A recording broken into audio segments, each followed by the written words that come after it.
Alright, let's go ahead and continue. Number 3 again has the same issue. It has the parentheses. And remember, we always do the parentheses first. So before we simplify, if there's a parentheses, you have to handle it. And parentheses means multiplication if there's a number outside. So 2 times 3 is 6. The x drops. 2 times negative 9 is negative 18.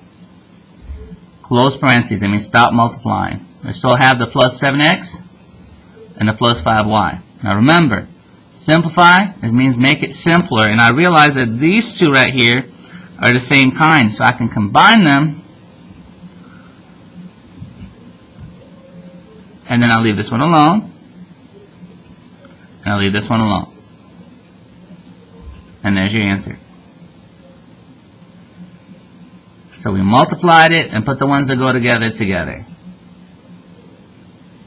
Alright, let's try it again. This is exactly the same thing. I got a 5x, I got a 4y, I got a negative 2 multiplying, so I multiply first. Negative 2 times 3 is negative 6x.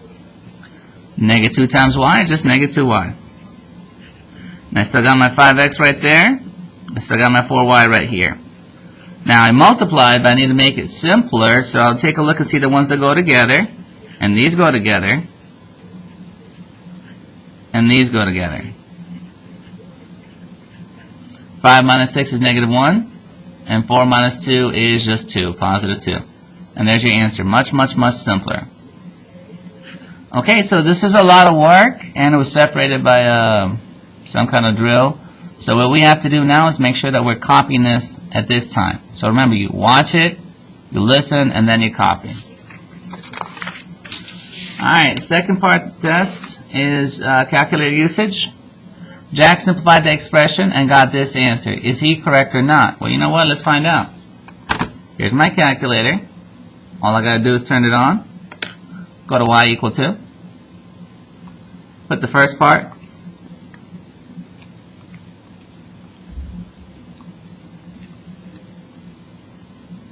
And then put the answer.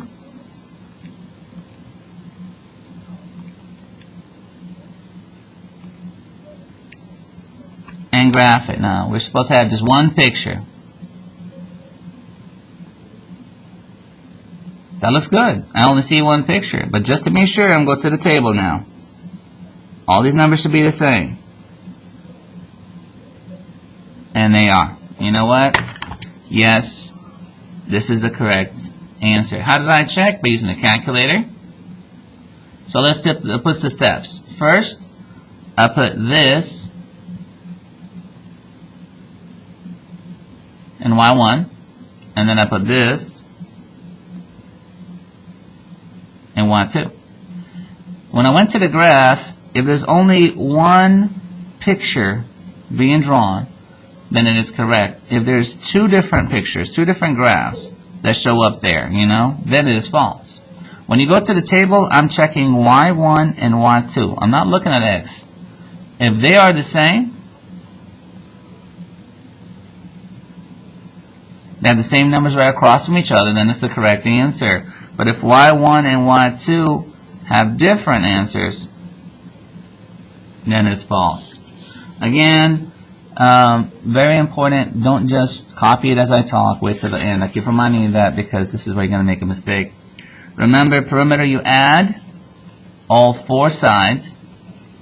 So the first trick is to write this one down again, and to write this one down again. Because you don't just want to add these two, you have to add all four sides to get the perimeter. So I line them up.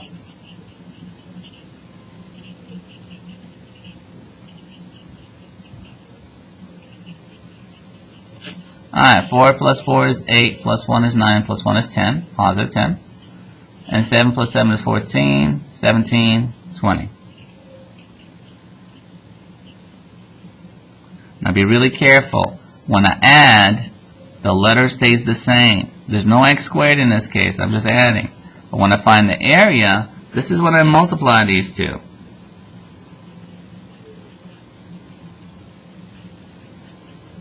And every time I multiply using the box method.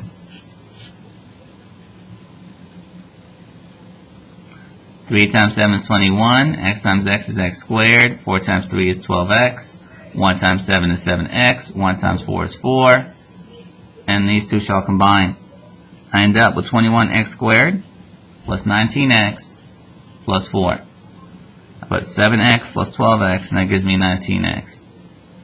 Now, this one I could check by using a calculator if you like. But remember, only when you multiply are we going to become an x squared. You're not going to add these x's. These stay at x. But when you multiply, it changes, becomes x squared. Again, take some time. Now write it down. Find the area of the shaded region. This is easy. You find the area of the big one minus the area of the little one. So I'm going to set it up first and then work it out. Now, area of the big rectangle is these two right here. Whenever you have an area, you multiply. So it's going to be x plus 5 times 3x. That's the area of the big rectangle. And then after I find the area of the big rectangle, I got to find the area of the small rectangle and put a minus sign in the middle. This is the small rectangle. So these got to multiply. So that's x times 2x plus 1. So this is really easy. These two minus these two. Then when you multiply them out, this is a smaller box, there's nothing here.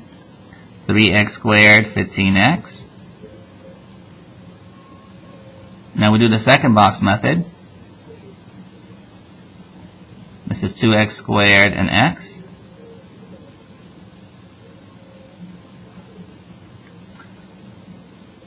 Now remember, we have to simplify, but there's a negative on the outside, so we have to multiply that out.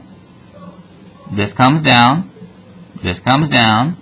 And negative times 2x squared is negative 2x squared.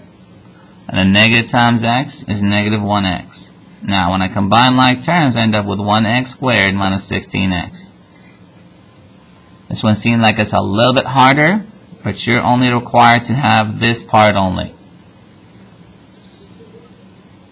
Now, first thing they want me to do is find the area. I know I have to multiply for the area. Whenever I multiply, I use the box method. Super easy.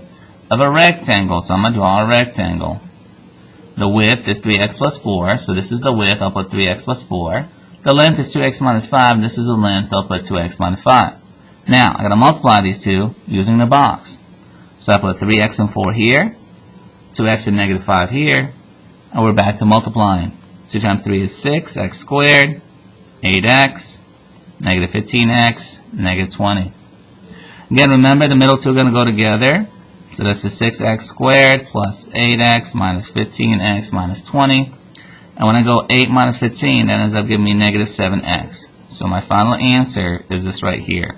This is the area. Remember, area multiplies. When you multiply, you get x squared.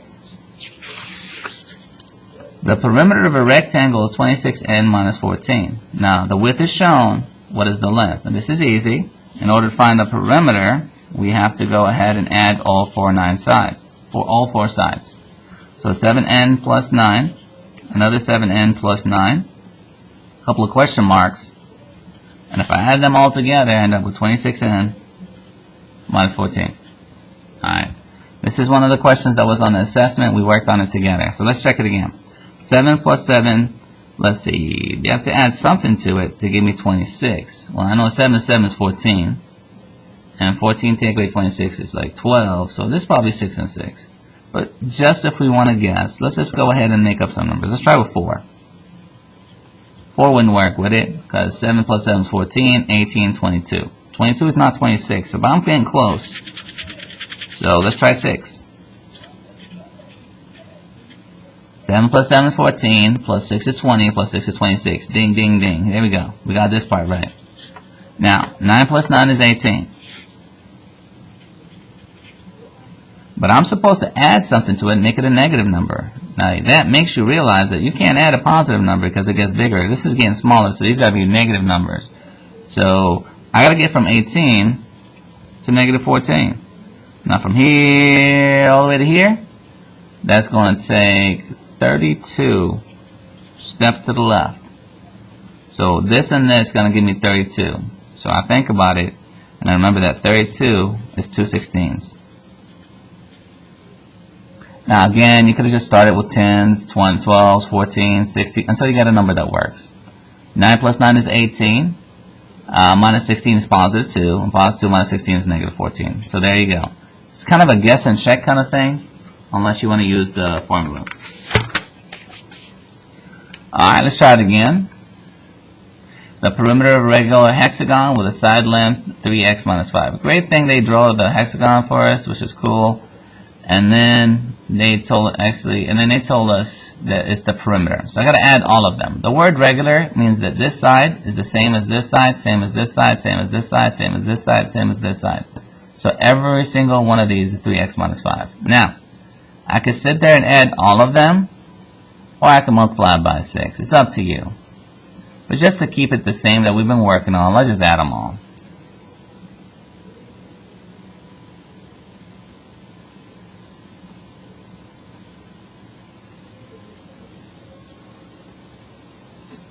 That takes forever.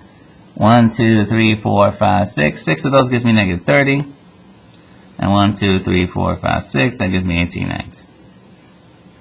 Now remember, you can add the same thing 6 times, or you can just multiply by 6. Now if you just multiply by 6, it'll be a lot easier. Same thing though. Alright, a rug has the dimensions 2r plus 2r. Now this is 2r and this is 2r. Now they say each side is increased. So at this point when you see the word increase, you have to remember to add, because that's all it means. So I'm going to go 2r plus. Make sense? Increase by how much? By 5 plus 5. Now, what do they want? They want the area. So really what I'm looking at is 2r plus 5 times 2r plus 5. And again, when you have something that's multiplying, what you have to do is you have to use the box. Don't put the plus sign. Remember, it makes you think to add. 2 times 2 is 4. R times R is R squared. 2 times 5 is 10R. 10R again, and 25. These two are going to combine. End up with 4R squared plus 10R plus 10R plus 25. And these two go together and it gives me 20. And there's your answer. Again, don't write until I'm done talking, then write it down. The perimeter of trapezoid is 23/11. What's the length of the fourth side? Again, perimeter means you're going to add. So let's add all of them together.